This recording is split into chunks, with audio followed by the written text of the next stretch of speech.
Hola querida comunidad, buenas tardes. Vamos a compartir una vez más un ratito de oración. El evangelio que nos propone la liturgia este día es de San Juan, capítulo 4.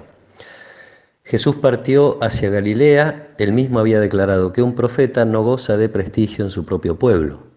Pero cuando llegó, los galileos lo recibieron bien porque habían visto todo lo que había hecho en Jerusalén durante la Pascua. Ellos también, en efecto, habían ido a la fiesta. Y fue otra vez a Caná de Galilea, donde había convertido el agua en vino. Había allí un funcionario real que tenía su hijo enfermo en Cafarnaún. Cuando supo que Jesús había llegado de Judea y se encontraba en Galilea, fue a verlo y le suplicó que bajara a curar a su hijo moribundo. Jesús le dijo: si no ven signos y prodigios, ustedes no creen. El funcionario le respondió: Señor, baja antes que mi hijo se muera.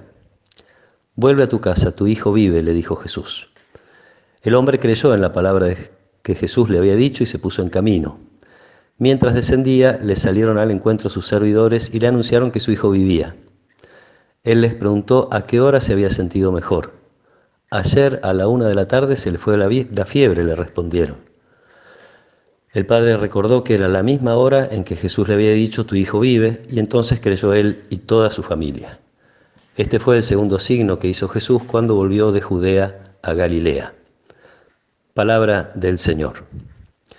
Bueno, aparece un personaje que no muchas veces vemos relacionándose con Jesús, un funcionario real, funcionario de Herodes, que ya podemos imaginar que es un hombre acostumbrado a tomar decisiones, a dar órdenes, y entonces viene con la fe chiquita, uno diría, que el mismo Evangelio revela. ¿Por qué creen? ¿Por qué lo reciben bien? Porque habían visto lo que había hecho en Jerusalén.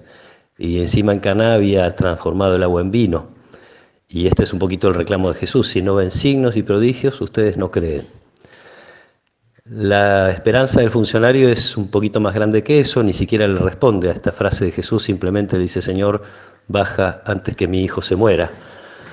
Es difícil imaginar una necesidad mayor que la vida de un hijo, ¿no? Pero Jesús le pide un pasito más. No es nada más creer en el poder que él pueda tener, no es nada más creer en lo que Jesús puede hacer por mí, es creer en su palabra. Entonces ahí lo manda con esta frase: tu hijo vive. Entonces tiene que volver a su casa 30 kilómetros para pensar lo que Jesús le dijo y para esperar que esa palabra sea poderosa realmente. Bueno, hace ese camino de regreso hasta que le confirman entonces que su hijo está sano, está vivo, y entonces hay un paso más: cree. No solo cree en Jesús que puede sanar, no solo cree en Jesús que le da una palabra poderosa, sino que cree en Jesús, dice él y toda su familia adhieren a Jesús. Es lindo ver cómo se puede hacer un proceso de fe, de esperar cosas de él, de creer en la palabra de él, y el último paso de adherir a él, de creer ya que es importante nuestra relación con él, más allá de lo que pueda darnos o no. Bueno, es un momento para pedir la salud, no solo la salud física que tanto necesitamos, especialmente en este momento, sino también para pedir la otra salud, la salud de la esperanza, la salud del corazón puesto en las manos de Dios, la salud de la confianza en el bien que Dios puede sacar siempre del mal que no quiere. Los invito a que hagamos este ratito de oración entonces con esta intención, que podamos crecer en la fe, que cada vez sea una adhesión más personal y más íntima nuestra con Jesús, personalmente y como comunidad, y que podamos esperar que Él nos sane de todas las cosas que nos aíslan, que nos separan, que nos hacen no vivir en comunión. Le pedimos esto, si les parece, en este día.